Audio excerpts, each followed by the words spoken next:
Assalamualaikum warahmatullahi wabarakatuh. Shalom semuanya. Perkenalkan, nama saya Viviani Kurnia Ayanjani dengan NIM 11125000006. Dengan saya Fridolina Maria Tadin dengan NIM 11125000007. Kami dari Universitas 17 Agustus 1945 Surabaya, Fakultas Ilmu Sosial dan Ilmu Politik, Prodi Administrasi Negara. Pada video kali ini kami akan membahas tentang materi Hukum Administrasi Negara untuk memenuhi tugas UAS dengan dosen pengampu Bapak Edi Wahyudi, SH MSc.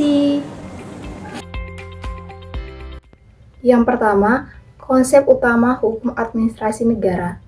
Hukum administrasi negara adalah cabang hukum publik yang mengatur tindakan, kewenangan, dan hubungan hukum antara pemerintah dengan warga negara dalam penyelenggaraan pemerintahan. Hukum administrasi negara berfungsi sebagai pedoman agar kekuasaan pemerintah dijalankan sesuai hukum, tidak sewenang-wenang, serta melindungi hak-hak masyarakat. Secara fungsional, hukum administrasi negara memiliki dua fungsi utama. Yang pertama yaitu fungsi normatif, yaitu menetapkan norma dan kaidah hukum agar penyelenggaraan pemerintah berjalan sesuai dengan konstitusi, Pancasila, dan prinsip negara hukum. Yang kedua yaitu fungsi instrumental, yaitu mengatur struktur dan mekanisme pemerintahan termasuk organisasi pemerintahan, tugas, dan wewenang pejabat negara, serta sarana pendukung seperti aparatur, anggaran, dan prosedur administrasi. Melalui fungsi ini, hukum administrasi negara juga berperan dalam melindungi masyarakat dari penyalahgunaan kekuasaan oleh pemerintah.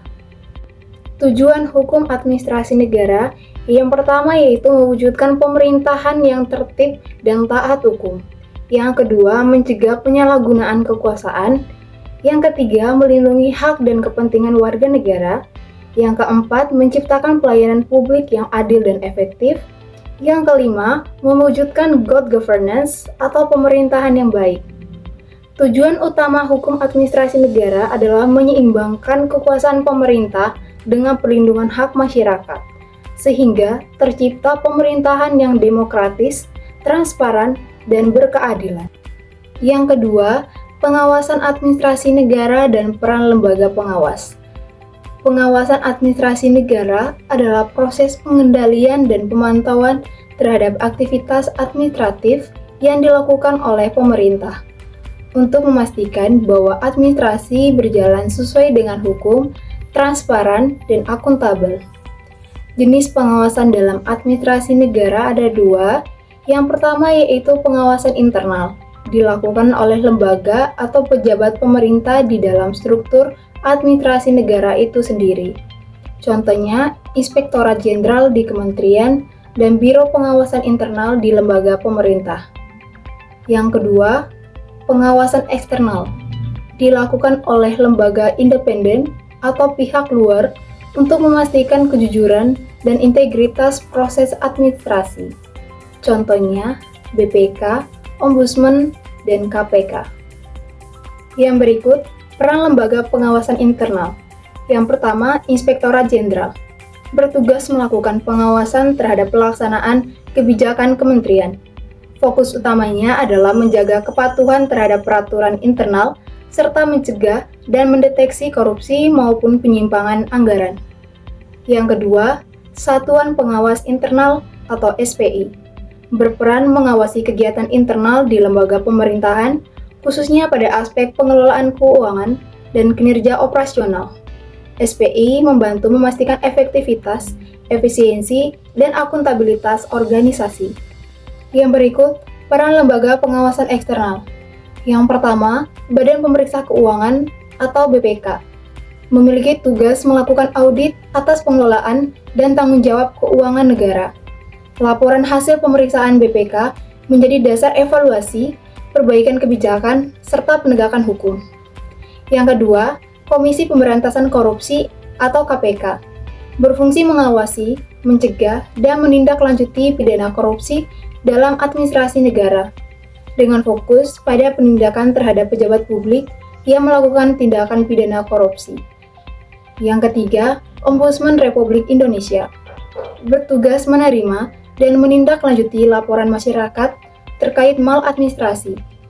Fokusnya adalah mencegah penyalahgunaan wewenang serta mewujudkan keadilan dan kualitas pelayanan publik yang baik. Yang ketiga, ada studi kasus dan aplikasinya di Indonesia dan penyelesaian sengketa administrasi negara. Sengketa administrasi negara sendiri adalah perselisihan antara warga negara atau badan hukum dengan pemerintah terkait tindakan administratif, seperti keputusan pencabutan izin usaha atau denda administrasi. Selanjutnya ada jenis sengketa administrasi negara. Yang pertama ada sengketa tata usaha negara atau STUN. Terkait keputusan pejabat yang bersifat konkret, individual, dan final. Contohnya pembatalan izin usaha oleh pejabat daerah. Yang kedua ada sengketa non tata usaha negara yang bermaksud munculnya dari aktivitas administrasi pemerintah lainnya seperti pelanggaran hak warga dalam pelayanan publik. Selanjutnya ada proses penyelesaian sengketa yang ada 3 jalur. Jalur pertama, jalur administrasi yang melalui pengaduan internal, keberatan atau banding ke instansi yang bersangkutan. Yang kedua ada jalur pengadilan atau PT-UN yang mengajukan gugatan tertulis jika merasa dirugikan oleh keputusan pejabat negara. Yang ketiga ada alternatif penyelesaian sengketa atau ADR. Dapat dilakukan melalui mediasi, bantuan pihak ketiga netral atau arbitrase yang keputusan mengikat oleh arbitrator atau negosiasi.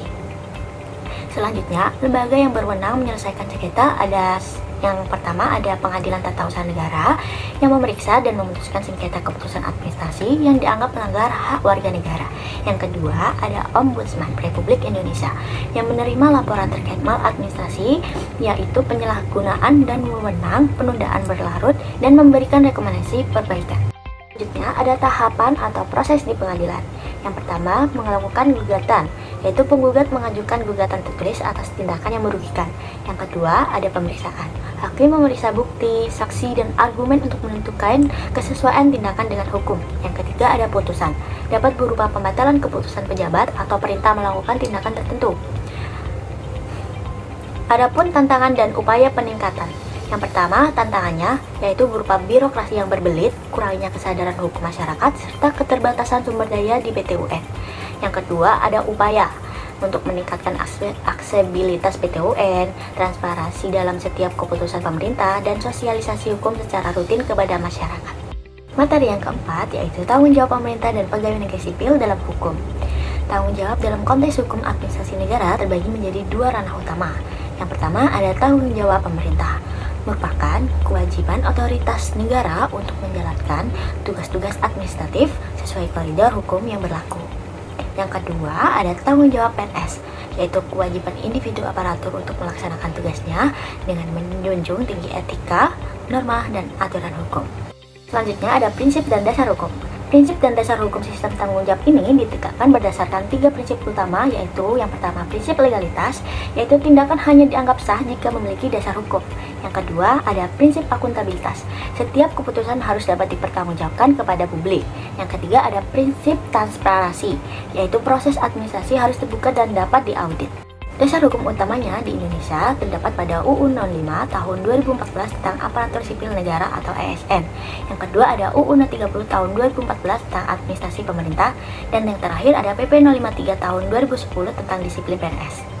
Adapun sanksi bagi pelanggar, yaitu ada sanksi administratif mulai dari teguran lisan, tertulis, penurunan pangkat, hingga pemberhentian tidak dengan hormat. Selanjutnya ada sanksi pidana, yaitu proses hukum di pengadilan untuk pelanggar yang merugikan keuangan negara atau korupsi. Yang kelima, implementasi hukum administrasi negara dalam kebijakan publik. Kebijakan publik yaitu serangkaian keputusan yang diambil oleh pemerintah untuk menyelesaikan masalah publik. Sedangkan implementasi yaitu proses menerapkan hukum administrasi negara dalam pembuatan dan pelaksanaan kebijakan publik. Yang berikut, hubungan hukum administrasi negara dan kebijakan publik. Hubungan hukum administrasi negara dan kebijakan publik adalah hubungan yang saling berkaitan dan tidak terpisahkan. Hukum administrasi negara menjadi dasar hukum bagi pemerintah dalam merumuskan dan melaksanakan kebijakan publik agar sesuai dengan asas legalitas dan asas-asas umum pemerintahan yang baik atau AUPB. Sementara itu, kebijakan publik merupakan wujud nyata penerapan hukum administrasi negara dalam praktik pemerintahan. Melalui hukum administrasi negara, kebijakan publik dapat dikendalikan, diawasi, dan diuji secara hukum agar tidak merugikan masyarakat dan tetap berorientasi pada kepentingan umum. Poin B atau tahapan implementasi kebijakan publik dalam kerangka hukum.